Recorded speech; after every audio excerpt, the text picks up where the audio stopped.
The Galactic Council sat in their grand hall, a place of shining metal and endless light, but today the air was heavy with confusion and unease. For many years, Earth had sent no signal, no ship, no word. The humans, once loud in trade and bold in travel, had gone silent. Some said they were extinct, some said they were hiding, and some said they were building something far away in the dark. The silence of Earth had become a puzzle that no one could solve. Counselor Ryan, a tall being with silver scales, tapped the long table. 50 years. No message, no broadcast, not even a small trade vessel. Tell me, are humans still alive? His voice echoed across the chamber. Many eyes turned away. None had proof. None had answers. A young messenger entered the hall with a glowing scroll. He bowed deeply and said, "Another report, High Council. Our scouts found nothing. The Sol system is quiet. No ships. No movement." Some council members laughed. "Then Earth is dead," one of them said. "Its colonies are dust, its people forgotten. We should claim what is left." But not everyone agreed. An older counselor with glassy green eyes leaned forward. "Have you forgotten their history? Humans are never truly gone. They hide, they wait, and when they return, they bring storms." Outside the council hall, the stars turned slowly. Space was wide and deep, and in that deepness, something was missing. The routes once busy with human trade ships were empty. The colonies once bright with cities now showed only ruins and quiet dust. An entire civilization had faded like smoke, and no one could explain how. In the years of silence, other empires grew bold. They took human stations. They cut apart abandoned ships. They claimed moons and called them their own. No human voice protested. No human weapon fired. It was as if Earth had fallen asleep, leaving its children behind. But on this day, a new report arrived, and it was different. The scroll carried a faint signal. A single pulse of sound, found at the edge of the Milky Way, too weak to be a distress call, too precise to be a mistake. The signal repeated every hour, always the same, a low hum, a pause, and then 3 words in an ancient Earth language: "We are watching." The council hall went silent. Even the walls seemed to hold their breath. "Who sent this?" Zryan demanded. "No one knows," said the messenger. The signal came from a dark region with no stars nearby. No colonies, no bases. It should be empty. The words carried weight heavier than steel. If the humans were truly gone, who sent this? And if it was them, where had they been hiding for half a century? That night, across the council worlds, rumors spread like fire. Some believed the signal was a trap by rival empires to scare them.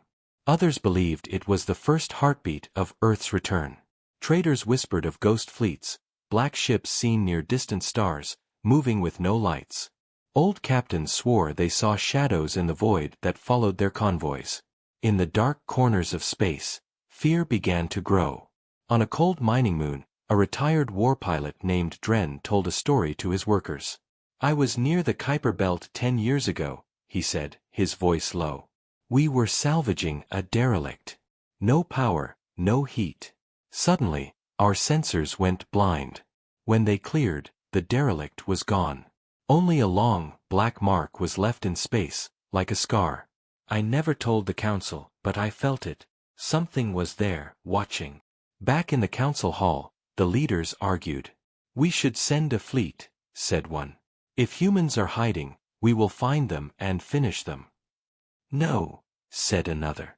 "If they survived and built in silence, they may be stronger now. Stronger than any of us." Zryan listened to them all. In his heart, he felt a shadow move across the stars.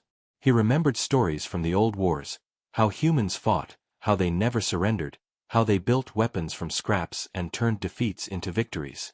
"Do not forget," he said quietly, "Earth has always been patient. When they vanish, it is not because they are weak. It is because they are preparing." The council decided to send a small scout ship to Earth's home system. It left at dawn, its engines bright against the void. The journey would take weeks, but the crew was brave, or foolish enough to go. As the ship moved through the emptiness, they passed abandoned human colonies. Some were burned, others frozen, but all had the same feeling. No bodies, no chaos, only emptiness, as if everyone had walked away at the same moment. Captain Vey, the scout leader, wrote in his log, "There is something unnatural in this silence. It is not the silence of death. It is the silence of waiting."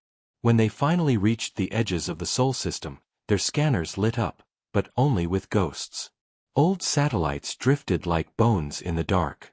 The planets turned in their ancient paths. Earth itself was blue and green, alive with clouds and oceans. But there were no ships, no stations, no defenses that they could see. "It looks peaceful," said one officer. "Too peaceful," said the captain. As they moved closer, the stars around them seemed to dim. Not because of distance, but because something vast blocked their light. The crew stared into the black, their hearts pounding. There, at the edge of their vision, was a shadow stretching across the void, long, wide, and silent. "Is that a moon?" someone whispered. "No," said the captain. "That is a ship." Before they could send their report, their screens flickered. A message appeared in the same old Earth language, bright as fire against the dark. "Go back."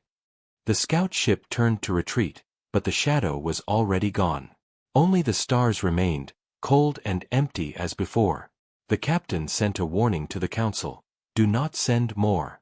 Something is here. Something is awake." And far away, in a place no map had marked, a voice whispered through the dark, a voice that had been silent for 50 years. "The sky will burn again." The council chamber was restless. After the scout ship's strange report near Earth, fear had begun to spread among the powerful empires. Many wanted answers, but no one wanted to admit the truth. The humans were not gone. Somewhere in the silent dark, they were awake, and they were watching. The council ordered a larger mission, not just to Earth, but to the far colonies where humans once lived. The plan was simple: check the abandoned worlds, search for survivors, and see if any trace of human strength remained. It was a decision born of fear and greed. Admiral Kreln, a veteran of many border wars, led the expedition. His fleet of 7 ships cut across the void like silver knives. The first world they reached was Callisto Prime, once a thriving human colony filled with mines, factories, and cities. Now, only ruins greeted them. Towers leaned against the pale sky, their windows broken, their streets empty. No bodies, no smoke, no signs of battle, only silence. The soldiers landed and spread out through the dust-covered streets. They found tables with food turned to stone, clothes lying where they fell, doors open as if people had left in the middle of the day and never returned. "Where did they all go?" one soldier whispered. His voice echoed off the walls. The admiral's second officer scanned the ground. No signs of struggle, no weapon fire, no graves. "It is like they walked into the stars and never came back." The fleet moved on, world after world, and each one told the same story. Colonies on red deserts, icy moons, even rich green planets, all empty, all silent. The deeper they went, the stranger the signs became. On one world, they found enormous pits, carved in perfect circles, leading deep underground. But no tunnels, no cities, only hollow earth. On another, the entire ocean had dried, leaving cracked plains where ships lay like skeletons. Rumors started to grow among the crew. Some said humans had built a secret network and left these places behind. Others whispered that they had found something ancient, something that taught them how to vanish. But there was no proof, only questions, and the silence of the stars felt heavier with each passing day. One night, while the fleet drifted in the cold void, a strange event occurred. A scout ship, sent to scan a nearby asteroid field, failed to return. They sent a second, and it too disappeared. The admiral ordered a search, but the field was empty. No wreckage, no signals, nothing. It was as if the ships had been swallowed by the dark. The next morning, a faint signal appeared on the fleet's main screen. It was the same one that the council had received before. A low hum, a pause, and then the words in ancient Earth language. We are watching. The crew froze. Some cursed, others prayed.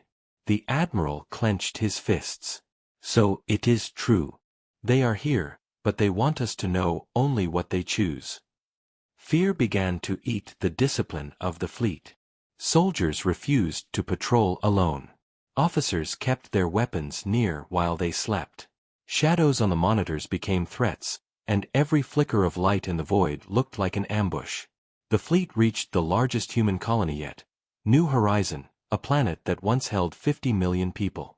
Its cities were intact. Power grids still pulsed faintly. The gardens had grown wild, trees breaking through glass towers, rivers running through empty streets. But again, no life. No bones. No sign of war.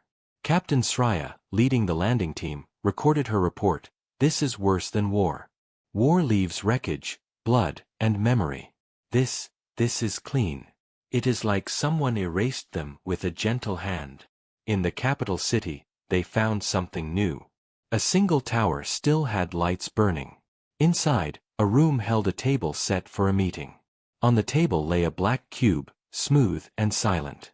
The moment they touched it, the lights flickered, and the cube projected an image into the air.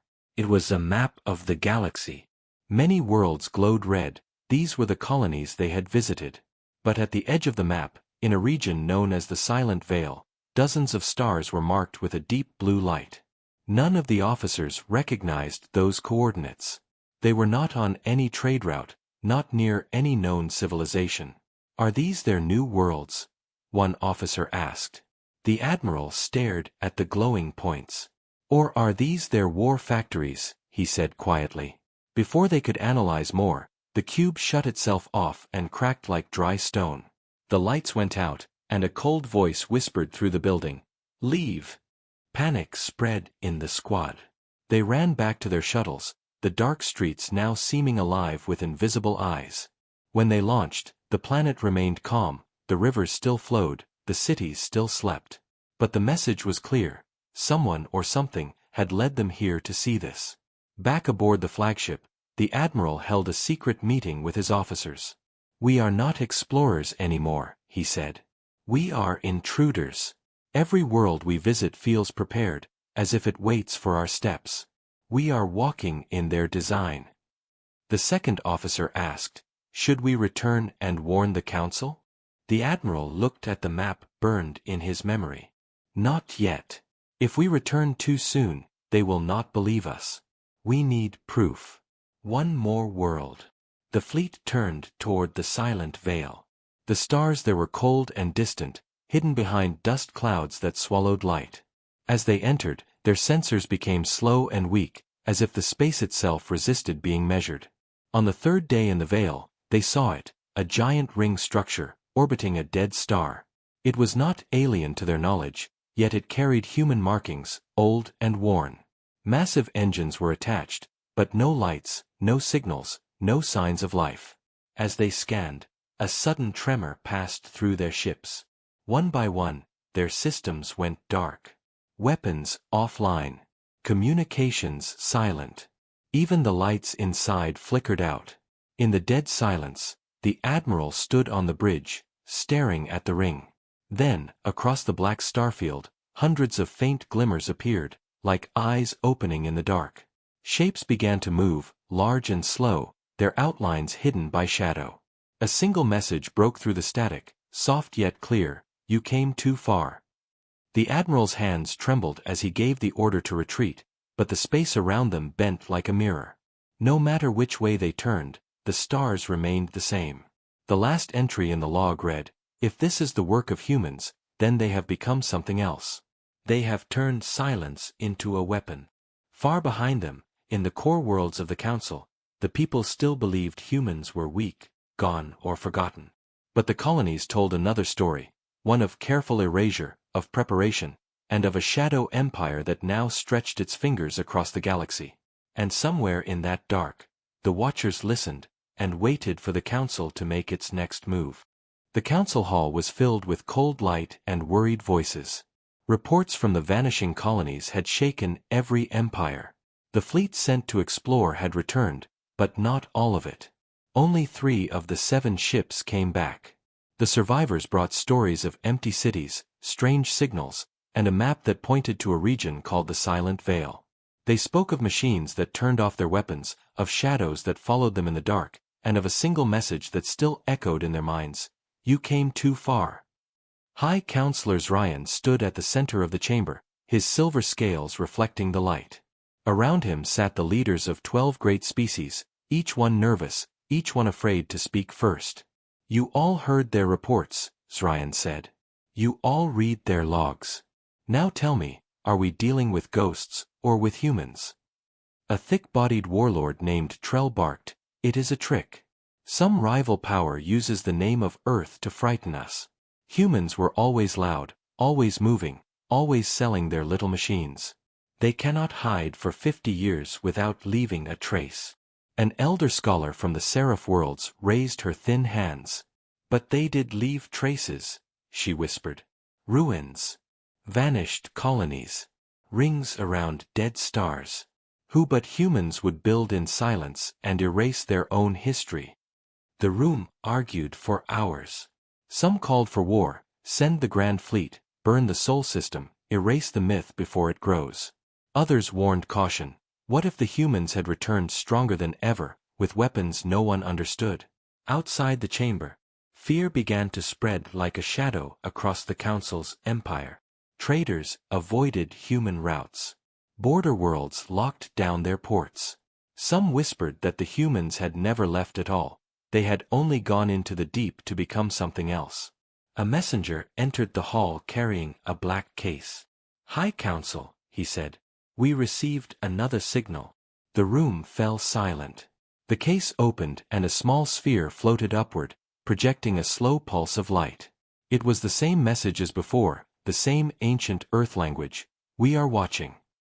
But this time, a second phrase followed after a long pause: "Do not come again." The words cut through the hall like a blade. The signal had come from a system near the Council's own border, far from Earth, far from the Silent Vale. It meant the Watchers were not only in one place, they were everywhere. Zryan spoke again, his voice low but steady.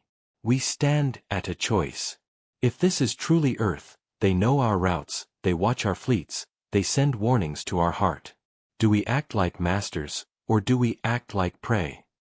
The warlord Trell slammed his fist on the table. "Masters!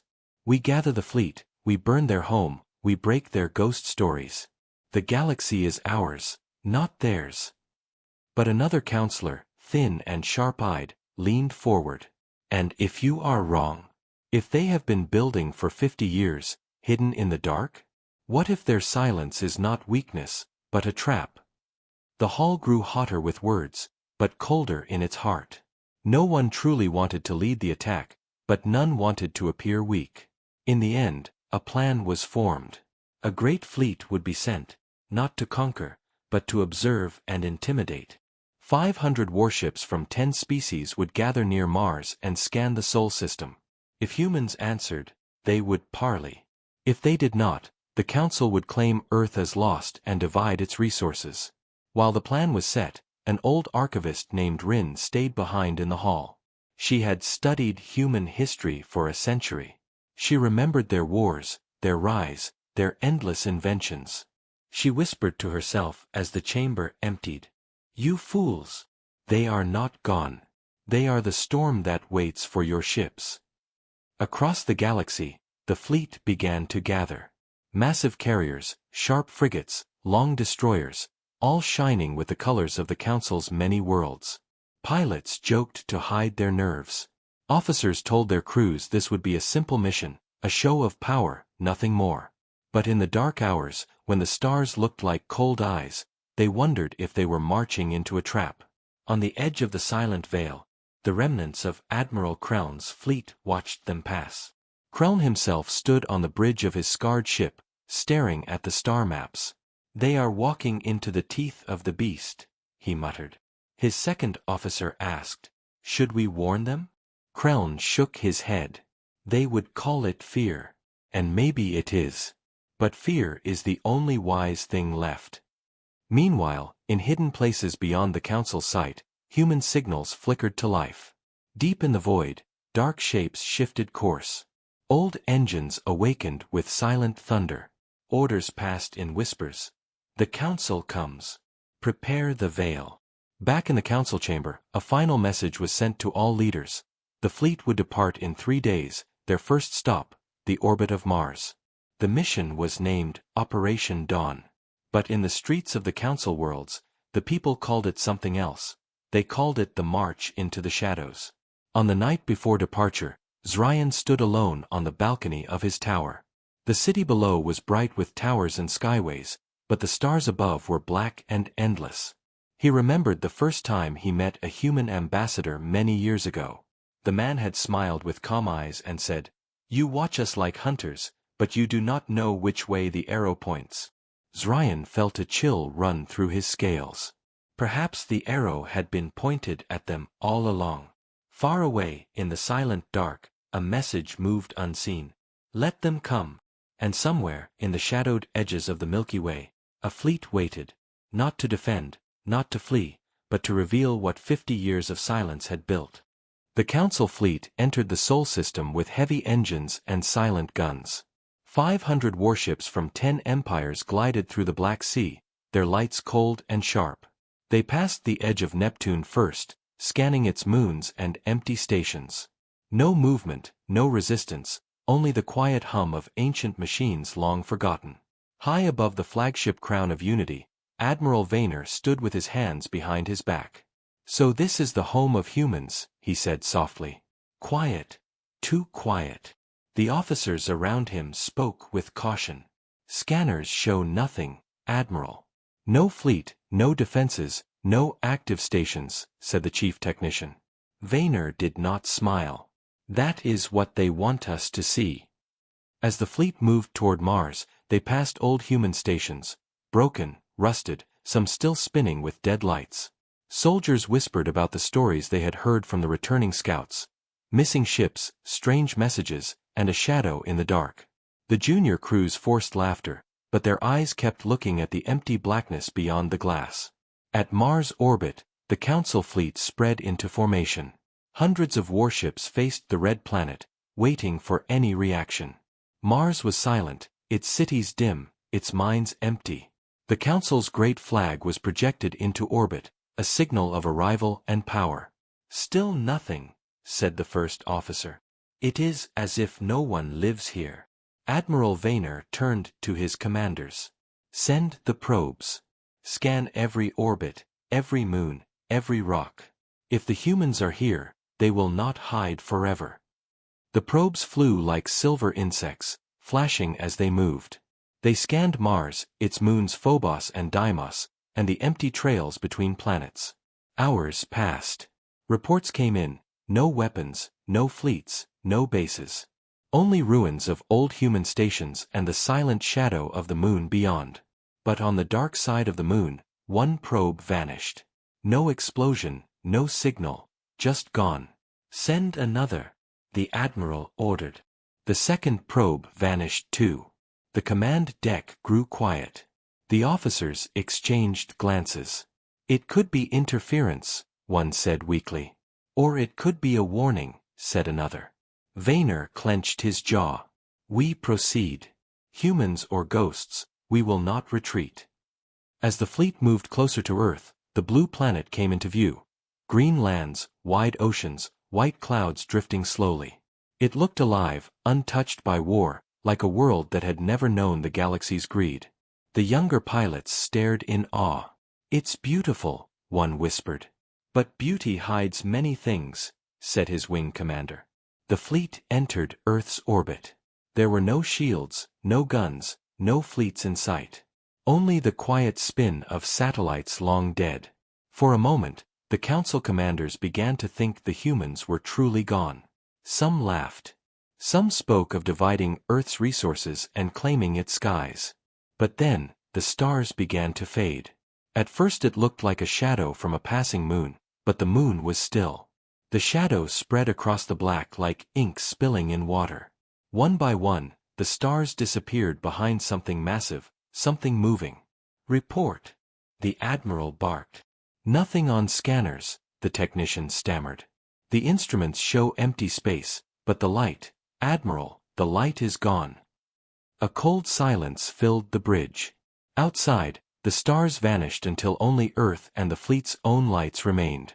Then, a line of shapes appeared at the edge of sight. Long, dark, and silent, they stretched like a wall across the void. They had no flags, no signals, no heat. But their size dwarfed the council ships, each one the length of a small city, their surfaces black as the void. "They are not moons," whispered the first officer. "No," said Vaynor, his voice low. "They are ships." Before any weapon could lock, the council's systems flickered. Screens went dark. Engines dimmed. Weapons powered down without command. A single message appeared on every screen, written in the same ancient Earth language: "You came uninvited." Panic spread through the fleet. Captains shouted over dead comms. Frigates tried to break formation, but their thrusters failed. Only the quiet hum of Earth's gravity remained. Then a voice came, soft and calm, through every channel at once. It was human, deep and steady. "For 50 years we watched you take our worlds. For 50 years we waited while you claimed our ruins. Now you have come home." Vaynor spoke into the dead air, hoping the voice would hear. "Who commands you? What do you want?" The voice answered, "We want you to leave." A pause. The dark wall of ships shifted slightly, their outlines clearer now. Colossal warships, larger than any built by the Council. Their hulls were marked with an old symbol, a circle of 12 stars and one blue planet at its heart. "This is Earth's sky," the voice said. "It does not belong to your Council." For a moment, there was stillness. No shots fired, no explosions. Just the silent presence of a fleet that had not been seen in half a century. Admiral Vaynor faced a choice. His orders were to stand, to scan, to show power. But his heart told him the truth. Power meant nothing here. Not against this. The Council fleet sent a final signal back to its worlds. "We have found them. Humanity is not gone." And above Earth, in the fading starlight, the shadows held their place, watching, waiting, and ready.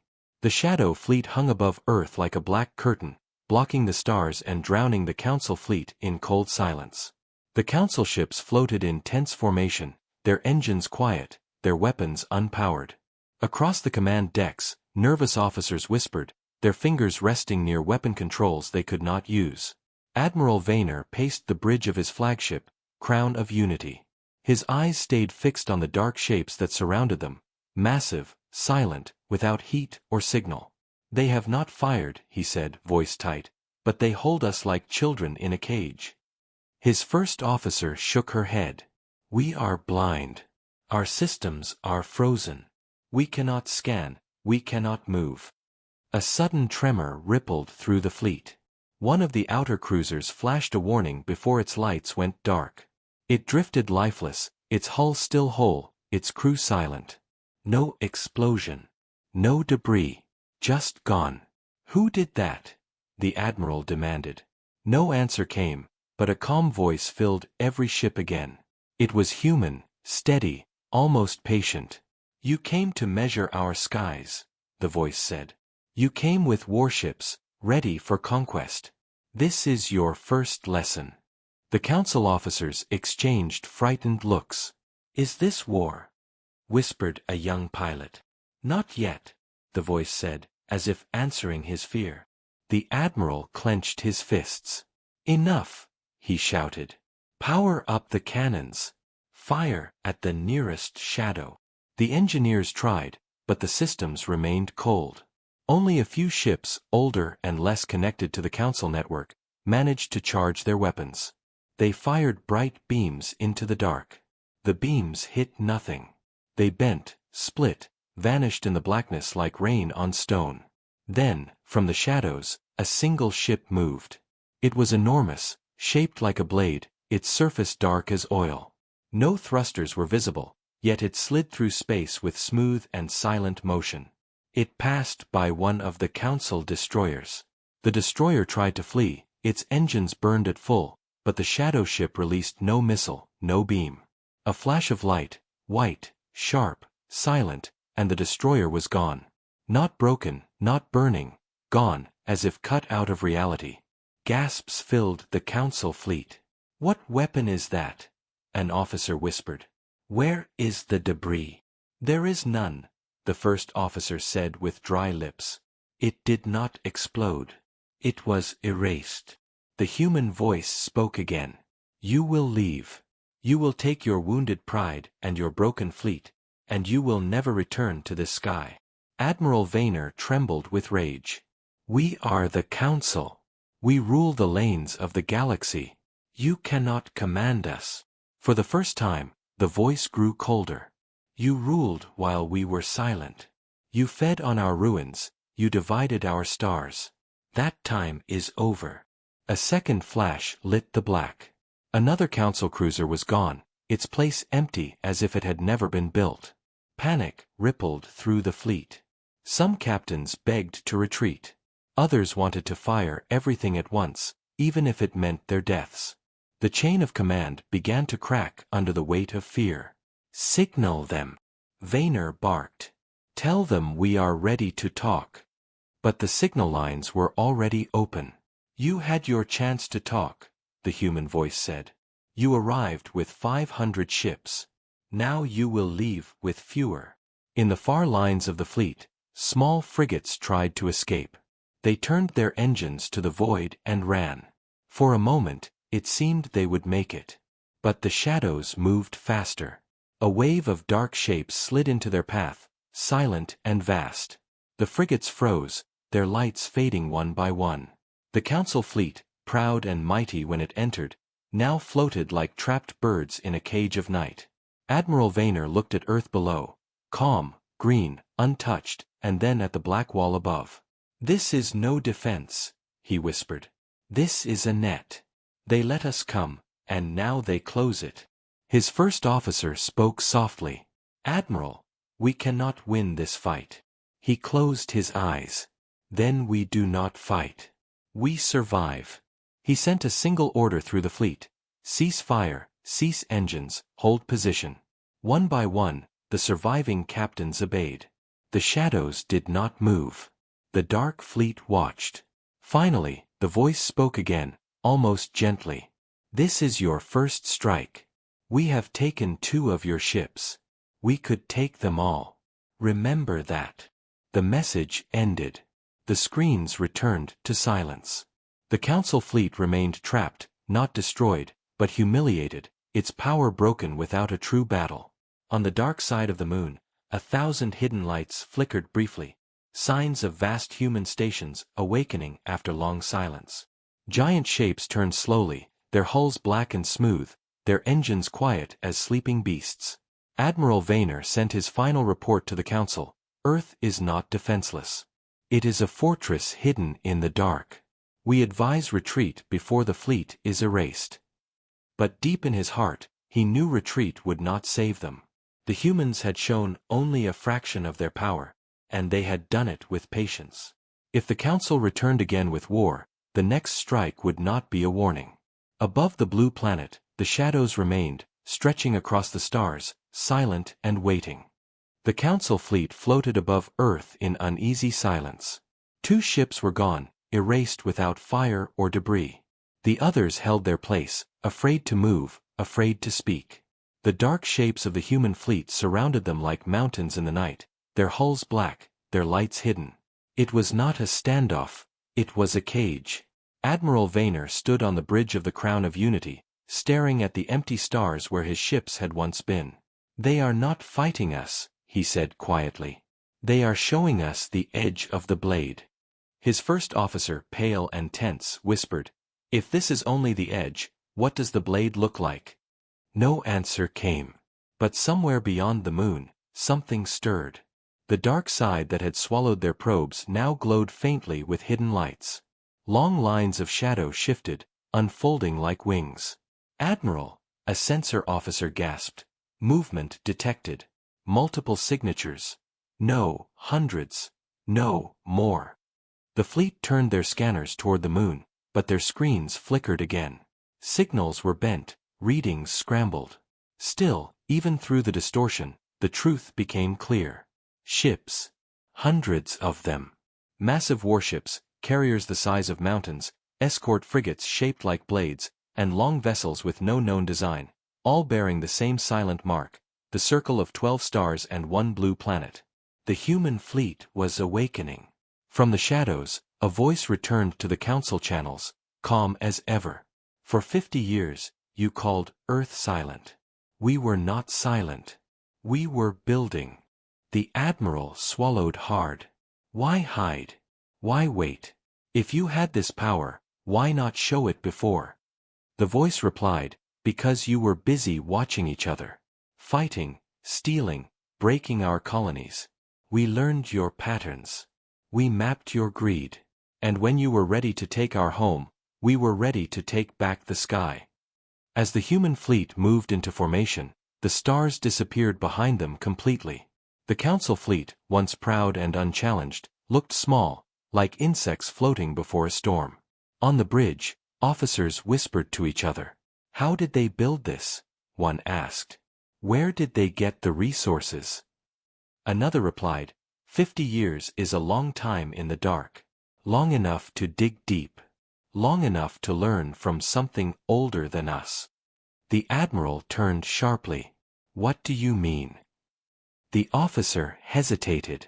The rumors, sir. The ancient ruins they found before they vanished. Some say the humans discovered something there. Something that was never meant to wake. The Admiral said nothing. His eyes stayed on the black ships as they passed silently between Earth and the council fleet. Then the human voice spoke again. Your council thought we were absent. Now you see. These skies are ours, and they always were. The council fleet held their breath. They expected an attack, a storm of light and fire. But no attack came. Instead, the human ships began to spread out, forming a net around Earth's orbit. Massive structures unfolded, towers and rings that hummed with strange power. They are building a wall, the first officer whispered. No, the Admiral said, his voice flat. They are showing us a wall they already built. We just never saw it. In the far distance, a fleet of smaller human ships moved toward Mars, reclaiming old stations and powering ancient factories. Beacons lit up across the asteroid belt. Hidden stations that had looked like rocks came to life, their engines glowing like cold suns. A transmission reached the Council flagship. It was not a warning this time, but a choice. The human voice said, "Leave now, and you will remember your ships. Stay, and you will remember only the dark." Some council captains argued for retreat. "We cannot fight this," one said over the encrypted line. They erased 2 ships without firing a shot. How many more will vanish before dawn? Others wanted to stand. If we leave, we show weakness. If we leave, every border world will rebel. The council's chain of command began to splinter again. The Admiral listened to both sides, but his mind was heavy with what he had seen. The humans were not acting like a desperate people.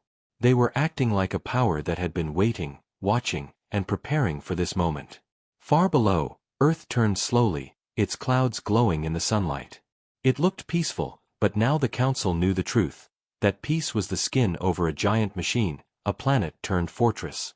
One more message came, this time directed only to Admiral Vaynor. "You led them here," the voice said. "You will lead them out. Tell your council, the age of taking is over." The Admiral did not reply. His hands shook as he closed the channel. "They know my name," he whispered. His first officer looked at him with wide eyes. "Admiral, if they know your name, they know all of ours. They know everything." A decision had to be made. The fleet could fight and die, or it could retreat and warn the council. Vaynor gave his order. "Prepare for withdrawal. No more losses. We go back." Slowly, the council fleet turned its engines toward the outer planets. The human ships did not follow. They stayed in the shadows, watching, silent, their presence heavier than any weapon. As the fleet left, The last image they saw was the moon's dark side glowing faintly with thousands of lights, like the heart of a sleeping beast now awake. And in the command logs, the admiral wrote, "The fleet has awakened. Earth is not lost. Earth has returned." The Council fleet had returned to its stronghold in the inner rim, but its shame followed like a shadow. Admirals argued. Leaders shouted. News of Earth's hidden fleet had spread across the stars. Worlds that once feared the Council now whispered, "The humans are back." Trade routes paused. Armies hesitated. Something had changed. Admiral Vaynor stood before the high chamber of the Galactic Council. His voice was calm, but his eyes carried the memory of dark ships around Earth. "We faced them. We saw their power. If we attack again without understanding, we will lose everything." But the Council was divided. Some demanded war. Others wanted to open talks. And a few, driven by pride and fear, shouted louder than the rest, "If we show weakness now, the galaxy will slip from our hands. Earth must kneel, or the Council is finished." So a plan was made. Not to talk. Not to reason. To strike. 5 battle fleets were called, each with hundreds of ships, each armed with the Council's most powerful weapons, mass drivers, plasma lances, and gravity bombs that could shatter moons. Their orders were simple: surround Earth, break its defenses, and bring back its leaders in chains. Weeks later, the sky near Jupiter burned with the arrival of those fleets. They came in silence, spreading wide, hoping to choke the solar system before the humans could react. But the humans were already waiting. From the dark side of the moon, from the belts of Saturn, from the hidden ports near Neptune, the human warships rose again. Titan-class carriers, massive siege cruisers, hunter frigates that moved like shadows. And this time, they did not hide. A human voice spoke across the void, the same cold voice that had warned Vaynor. "You bring fire to our home. We warned you. Now you will see our answer." The Council fired first. Blue plasma beams cut across space, tearing into the outer human picket line. Gravity torpedoes bent the orbits of small moons. The first shots of the war had begun. Human ships moved with terrifying precision. They did not scatter in panic. They did not charge in rage. They shifted like one great machine, forming walls of defense and nets of attack. Admiral Karvek of the Third Council Fleet watched in confusion. "They are not retreating. They are shaping the battlefield. Do you not see it? They are choosing where we die." In the first hour, dozens of Council corvettes were lost. Not burned, vanished. Their hulls left no pieces, their signals cut off in a single flash of silent light. "What weapon is that?" a captain cried. "No weapon we know," another answered. The humans did not use standard missiles or lasers. Their ships glowed faintly, their sides opening like giant petals. And then space itself twisted. Beams of dark energy, almost invisible, lanced through the fleets. A dreadnought shuddered, its hull folding inward like paper. Another was torn in half without fire or sound. Panic spread among the Council lines. Orders clashed.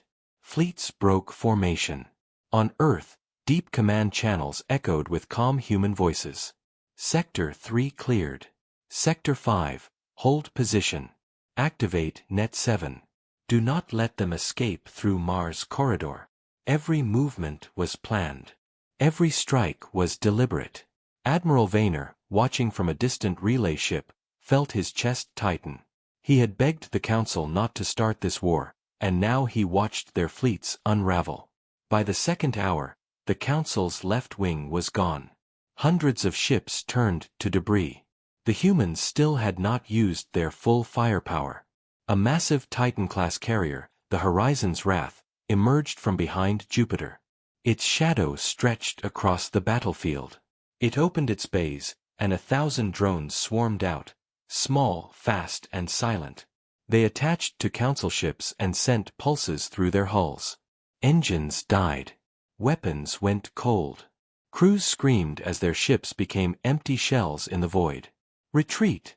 one Council commander yelled over the network. "Retreat before we all vanish." But retreat was no longer simple. The human net had closed. Exit routes were blocked. Warp lanes bent by strange fields. Then came the message. It was not a demand. It was not a threat. It was a judgment. This is your first and only lesson. You brought war to our sky. Now you will carry the memory of what we can do. The humans did not destroy every ship. They left survivors, broken and silent, to carry the story back. By the third hour, the battle was over. The humans stood victorious. The Council fleets drifted, crippled, engines cold, weapons gone. From Earth to Neptune, the human fleet moved in perfect silence, their formation unbroken. They had not celebrated. They had not cheered. They had only shown what was waiting in the dark for 50 years. Admiral Vaynor recorded the last message before the retreat. We have lost the first battle. This is no simple war. We are facing an empire that hid beneath our feet while we fought each other. They are not rising. They have already risen. The Council's great fleets limped away, leaving behind the ruins of their pride. The stars above Earth glowed red with the scars of battle, but the human fleet still stood, silent, patient, unshaken. Far beyond the battlefield, on a cold station near Pluto, a human commander turned to her officers. Phase 1 is complete. They will come again, with fear or with fury. We will be ready for both. And in the dark of the outer system, more shadows moved, ships that had not yet joined the fight, weapons not yet revealed, allies not yet named. The first battle was over. The real war had just begun. The Council fleets had fled the solar system. Their pride was broken, their banners torn. The few ships that survived drifted like wounded beasts, their crews whispering of the silent weapons that erased whole squadrons without flame or sound. The galaxy had changed in 3 hours, and everyone knew it. On the capital world of the Council, a great hall was filled with silence. The leaders sat in a circle, their faces cold, their minds heavy with fear. No one spoke at first. They had lost more than ships. They had lost the illusion that they ruled the stars. Finally, Elder Chavrik, the oldest among them, broke the silence. This was not a battle. This was a message. The humans wanted us to see only a fraction of their strength. Admiral Vaynor, the man who had first warned them, stepped forward. We cannot defeat them with numbers. We must learn their secret. No fleet moves like theirs. No weapon we know can do what they did. They are using something older, something hidden. A plan was made, not for war this time, but for discovery. Spies were sent. Archives were opened. Worlds once connected to Earth were searched again. Ruins, forgotten stations, even empty trade hubs from a century ago were examined with new eyes. On the old colony world of Hera 9, deep under a frozen ocean, a team of investigators found something strange. A chamber filled with markings not made by humans, nor by any council species. The walls were black stone, older than any recorded history. In its center, a device still pulsed faintly with blue light. The markings were translated with great effort. One line stood clear. Guardians of the Gate. What gate? The lead investigator whispered. And why did the humans hide this? Messages from other colonies came in.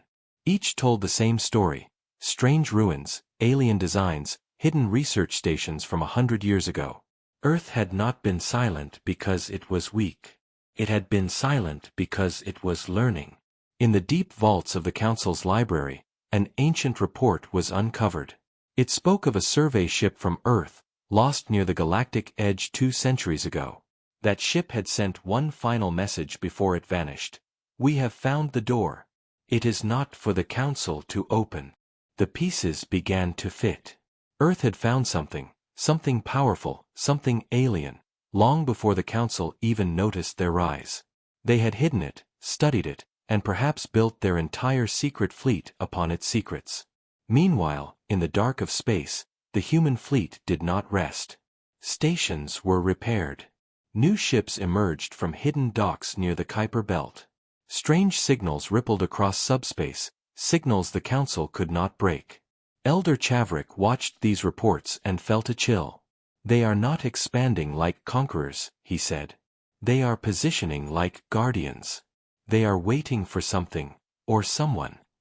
Admiral Vaynor spoke quietly, his voice filled with the weight of his failure to stop the war before it began. If they are guardians, then who are they guarding against?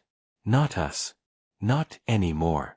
There is another enemy, one they fear more than us. The council sent secret envoys, hoping to contact human diplomats. None returned. One envoy ship found a single message burned into its navigation core. You should not have come uninvited. Whispers spread across the galaxy. Some believed Earth had allied with an ancient race. Others said humans had become something else entirely, no longer the same species that once begged the council for trade routes and protection. In a distant observatory on the rim, a young scientist made a discovery that shook the council even more. A cluster of stars far beyond the mapped space flickered strangely, as if something immense moved between them. Signals, old, broken, ancient, began to echo from that sector. They matched the ruins found on Hera 9. And in the core of that code was one chilling phrase: the gate will open. The council debated again. Some wanted to prepare a greater war against Earth, before the gate and its mysteries gave them unstoppable power. Others argued it was too late for war, the humans had already surpassed them. In secret, a desperate plan was made. A fleet of spies and research ships would travel beyond the known rim, follow the signals, and find the true source of Earth's power. But even as they prepared, new images came from hidden probes near the solar system. They showed something vast being built in the orbit of Neptune, rings of metal and crystal, each the size of a moon. Energy flowed through them in patterns never seen before. What is that? A council scientist asked, his voice trembling. A weapon, a general guessed. No, whispered Admiral Vaynor. Not a weapon, a key. The council finally understood a terrible truth. The humans were not building an empire. They were building a shield, or perhaps a door. The galaxy began to divide. Some worlds sent messages to Earth, begging for alliance. Others armed their fleets, fearing they would be next. But no reply came from humanity. Only silence, and the growing shadow of their fleet. On Earth, hidden beneath the oceans, a council of human leaders spoke at last. The gate is stirring, one said. The council tried to claim what they do not understand. Now they know fear. Good. They will stay out of our path. Another voice replied, calm and cold. And if they do not? Then, the leader said, looking at the map of stars slowly turning red, they will see why we vanished. The galaxy waited, trapped between fear of Earth and fear of the unknown. Somewhere in the dark, the real enemy, whatever lay beyond the gate, might already be watching. The secrets of Earth were no longer buried. They were rising, piece by piece, and soon the council would face a choice: bend or break. The galaxy no longer slept. Everywhere, ships moved in secret. Messages were sent with hidden codes. The name of Earth was spoken in whispers, never allowed in public halls. It was the name of fear and the name of power. The council had lost its pride and now clung to survival. Its fleets were scattered. Its members distrusted each other. Some empires blamed the council for waking a sleeping giant. Others blamed Earth for turning the stars into a trap. In the cold halls of the council capital, the leaders met again. Their faces were sharp, their words sharper. We cannot wait, said Elder Chavrik. Each day humanity grows stronger. Their fleet darkens more skies. If they move again, they will not stop at defense. Admiral Vaynor stood, his voice heavy. You think they will attack? I think they already have. Look at the outer colonies. They are silent not because they were abandoned, they were taken. Not by force. By choice. The colonies are joining them. Around the table, screens lit up with reports. On one world, alien governors had surrendered to human envoys without a single shot fired. On another, A council fleet had arrived only to find its command tower empty and its flags torn down. Human ships were appearing everywhere, always ahead of the council's response, always silent until it was too late. They did not destroy cities. They did not bomb planets. They offered one thing: join, or be left behind when the sky burns. The council decided at last. They would launch a full military strike across 3 sectors. It would not be a war of warnings. It would be war without pause. Fleet after fleet was gathered, their engines burning bright. Hundreds of warships, thousands of escorts, carriers, siege platforms. They would crush the human shadow empire before it became the heart of the galaxy. But the humans were already waiting. In the dark of interstellar space, beyond the edge of mapped routes, the first clash began. A council vanguard of 70 ships entered a neutral zone near the Theta Verge. Within minutes, their signals went silent. The only message that came out was a single word: observed. By the time the main fleet arrived, the system was empty. No wreckage. No survivors. No trace of battle. Panic began to spread. Council commanders argued with each other. Some wanted to retreat. Others screamed for revenge. Then the real attack began. Human warships, black as void, entered council territory not in fleets, but in waves. One by one, they disabled defense networks. Their weapons did not always kill. They blinded, silenced, and disarmed. Planets woke up under new banners without hearing a single shot. The council called this moment the reckoning, for it was not a war. It was a judgment. In a great broadcast, seen across dozens of worlds, the human commander finally spoke. His face was calm, his voice cold as steel. You sent fleets to a silent Earth. You fired upon us. You hunted our colonies. Now your rule ends. The stars will not bow to fear, but they will remember who struck first. Elder Chavrik watched the broadcast with a shaking hand. They do not want peace, he whispered. They want control. Admiral Vayner shook his head. No. They want something bigger than control. This is not about us. This is about the gate. They are building a wall across the galaxy, and we are standing in their way. The council sent desperate offers for negotiation. No reply. They offered tribute. No reply. They threatened with doomsday weapons. Those weapons went dark before they could be armed. On the rim world of Carthes, a fleet of 100 council warships gathered to make a final stand. They dug trenches in orbit, set mines across the system, prepared for the fight that would decide their survival. At dawn cycle, the sky turned black. Human ships entered without warning. Massive carriers, planet-class dreadnoughts, and the same silent colossi that had appeared above Earth. The battle lasted 13 minutes. When it ended, the planet was untouched, the fleets gone, and a single message burned across every screen. This is the last time we ask for surrender. By now, half the council had already broken away. Some joined humanity, others hid in far systems, praying to remain unseen. The reckoning was not about destruction, it was about rewriting the order of the galaxy. In the final council session before the capital fell, Elder Chavrik asked the question no one wanted to speak aloud: do we surrender and live as subjects, or do we resist and vanish like the fleets before us? No one answered. Outside their windows, the sky darkened. Human fleets had arrived. A message came, simple and final: your council ends today. The leaders stared at the stars, now filled with human banners, and for the first time in centuries, they felt small. The reckoning was complete. But in the silence after the fall, another signal stirred. It came not from Earth, not from the Council, but from the far edge of the galaxy. It carried the same code found in the ancient ruins: the gate is opening. Humanity had not fought for revenge alone. They had fought for time. Now, with the Council broken and the galaxy under their shadow, the real war could begin. The galaxy was no longer ruled by the Council. Its banners were torn down, its fleets scattered, its laws erased. In their place, a new symbol filled the skies, an iron star with a single ring around it. The mark of Earth. Where once alien governors ruled, now human envoys stood. They did not come with armies of conquest. They came with a message. The galaxy will unite, or it will not survive.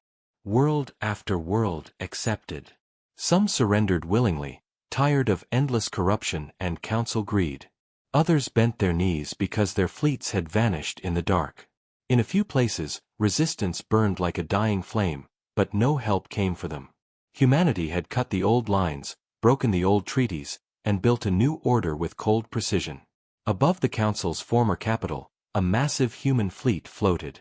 Ships the size of cities cast their shadows on the world below. In the central tower, where once the alien leaders had argued, now human commanders planned the next step. Commander Aiden stood before a large map of the stars. Around him, his officers waited for orders. "We have taken the core," he said quietly. "But this is not the end. This was never about revenge. It was preparation." His words sent a chill through the room. Captain Rhodes, younger and still unsure of this new power, stepped forward. "Sir, the galaxy is already ours. The council is gone. What more is there to prepare for?" Aiden looked at him with cold eyes. "Do you know why we disappeared for so many years? Do you know what the silence of Earth meant?" He pressed a control, and a new star map appeared. It was not the known galaxy. It was something beyond, a vast, empty stretch of space with a single point marked, the gate. The officers leaned closer. None of them spoke. "That," Aiden continued, "is why we built the Titan fleets. That is why we let the council believe we were weak. Something is coming through that gate. Something old. Something that does not care who rules this galaxy. We needed a united sky before it arrives." On a distant world, a small group of alien refugees watched the same broadcast. They had survived the fall of the council, but now they wondered if they had escaped one master only to kneel to another. One elder whispered, "Perhaps the humans are right. Perhaps we needed this. Or perhaps they are the very storm they warned us about."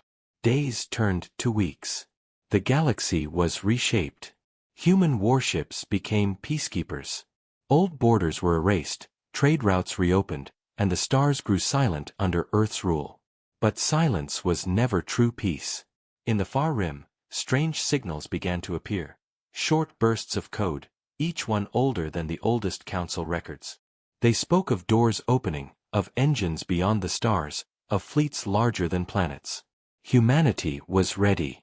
Or at least, they believed they were. On Earth, the homeworld that had once been silent, the skies were filled with ships preparing for departure. Families said goodbye as soldiers boarded massive carriers. Scientists loaded ancient artifacts into armored vaults. Children looked up and saw not stars, but shadows of war. Aiden returned to the command deck of the flagship Obsidian Dawn.